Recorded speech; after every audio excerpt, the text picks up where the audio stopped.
Hello hi. నేనైతే దోశ వేసేస్తున్నాను. ఇంకా ఎప్పుడు తెలిసిందే కదండి, ఇది ఎందుకు దోశ ఎల్లో కలర్లో ఉంది అనేసి. అంటే నేనైతే ఏం చేయలేదు. ఇది జొన్న దోశ.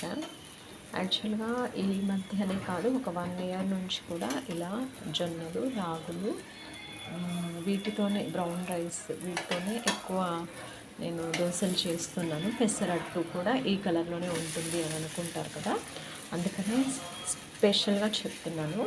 నెక్స్ట్ ఏంటంటే, పసుపు కలర్లో ఉన్న జొన్నలను మాత్రమే దోశలకు కానీ రొట్టెకి కానీ ఉపయోగించాలి అని చెప్పారు నాకైతే. ఎందుకంటే తెల్ల జొన్నలు అయితే ఇంకా కాళ్ళు నొప్పులు వస్తాయంట.